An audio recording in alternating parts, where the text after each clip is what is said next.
নমস্কার বন্ধুরা, রূপাদি রান্নাঘরে স্বাগত। আশা করি সবাই ভালো আছেন। দেখুন বন্ধুরা, এখানে বোয়াল মাছ, সবাই দেখে এটা চিনতে পারছেন আশা করি।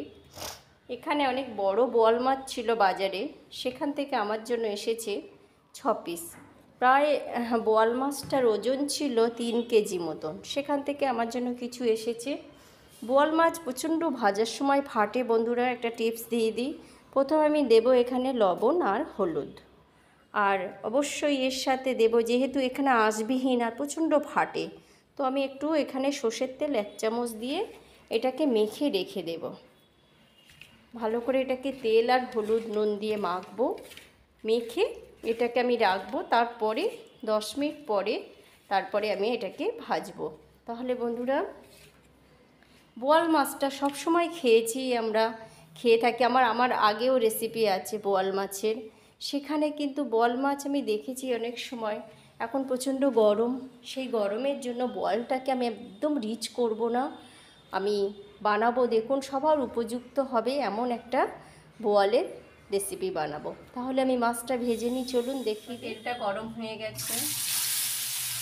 আর অবশ্যই বন্ধুরা, অবশ্যই ঢাল ব্যবহার করবেন, কারণ সাবধান অবলম্বন করাটা সব সময় সঠিক কাজ, যার জন্য আমি ঢাল ব্যবহার করব।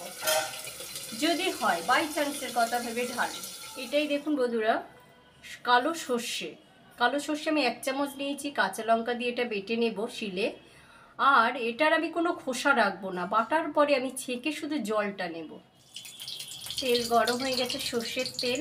এখানে আমার দেখছেন কালো জিরে আর গোটা জিরে মিলিয়ে ফোড়ন দিচ্ছি আমি।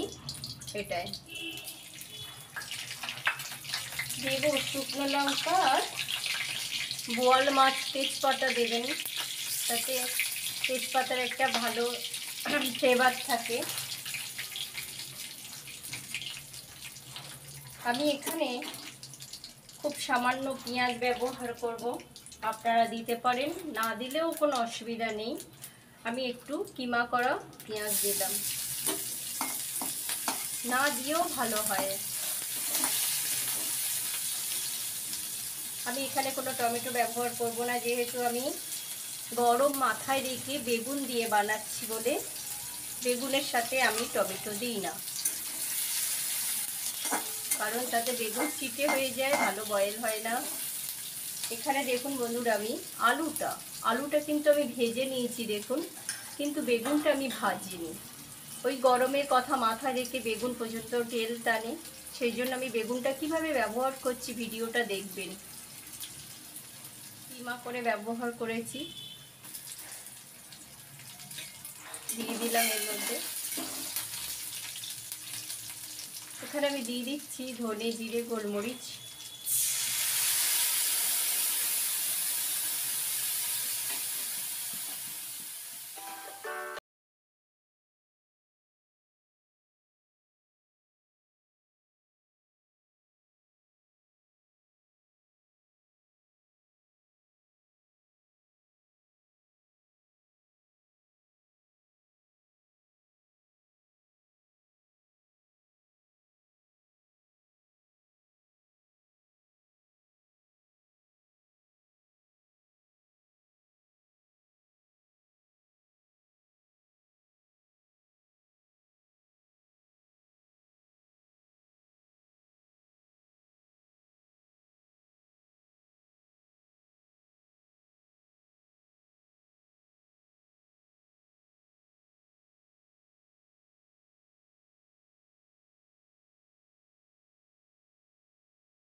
এই সর্ষের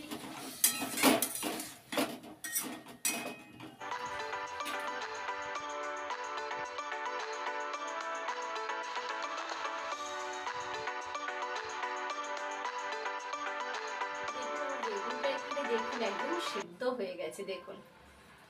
এবারে আমি মাছটা দিয়ে দেবো। মাছটা প্রায় দেওয়ার পরে 10-15 মিনিট মতো ফুটতে হবে, যার জন্য আমি এখানে জলটা বেশি দিয়েছিলাম, কারণ মাছটা আমি আগেই বলেছি অনেক বড় মাছ, সেদ্ধ হওয়ার ব্যাপার আছে।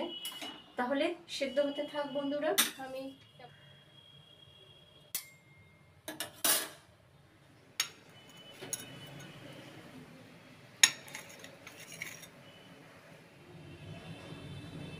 আপনারা বানান আর অবশ্যই আমাকে কমেন্ট করে জানাবেন কেমন হলো। তাহলে চলুন আবার দেখা হবে পরের ভিডিওতে, নতুন কোনো সময় নতুন কোনো ভিডিও নিয়ে।